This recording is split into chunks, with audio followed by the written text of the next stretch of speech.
Bonjour à tous. La rédaction d'un CV peut sembler simple au premier abord. Bon, après tout, il s'agit simplement de lister vos compétences, expériences et formations. C'est ça, n'est-ce pas?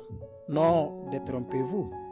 Aujourd'hui, je vais faire une révélation des 5 erreurs courantes que les gens font sur leur CV.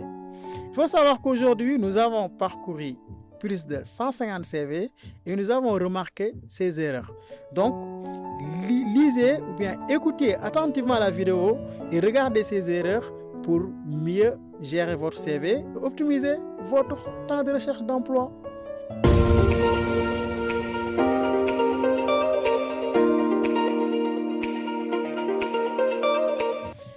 Bonjour à tous, j'espère que vous allez bien. Dans cette vidéo, je vais vous montrer quelles sont les 5 erreurs que les gens font sur leur CV. Si vous êtes nouveau ici, abonnez sur la chaîne et partagez la vidéo.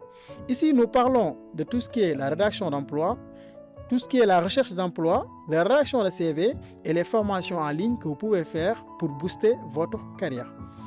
Quelles sont les 5 erreurs que les gens font sur leur CV? Première erreur, l'erreur la plus fréquente, c'est que les gens, ils ignorent d'adapter leur CV selon l'offre d'emploi. Si aujourd'hui vous postulez pour un poste de designer, peut-être vous avez des compétences en marketing, en développement d'applications, en ressources humaines, mais vous devez adapter ce CV à ce poste. Deuxième erreur, quand même, qui est une erreur très grave, mais les gens le font. C'est des erreurs d'orthographe ou de grammaire. Beaucoup de gens laissent des cookies ou bien des erreurs grammaticales sur leur CV. Donc, lisez votre CV attentivement. Demandez à un ami ou à un mentor de relire votre CV pour vous. Ça, c'est très important. Parce que si quelqu'un fait des erreurs sur son CV, comment le recruter? Il va faire les mêmes fautes quand on le recrute dans l'entreprise. Donc, évitez les fautes grammaticales. Ça, c'est très important. Troisième erreur qui est aussi fréquente, c'est que les gens n'ordonnent pas leur CV de manière logique. C'est-à-dire, si vous avez 3 expériences différentes, une expérience en 2023, une expérience en 2022 et une expérience en 2020, donc mettez d'abord 2023, ensuite 2022 et terminez par 2020. Ne mettez pas 2020 avant 2023. Ça, c'est très important. Il faut ordonner votre CV. Quatrième erreur, c'est, il y a des gens quand même qui ont beaucoup d'expérience dans différents domaines, mais qui, sur leur CV, ils mettent toutes les expériences, mais même des expériences qui n'ont pas de rapport avec la poste.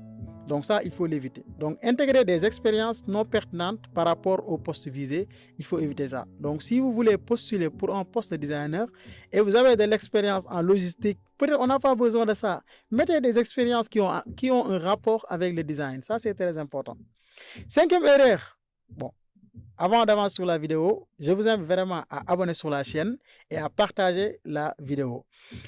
5e erreur très fréquente, souvent les gens le négligent, c'est-à-dire l'aspect esthétique, l'aspect design.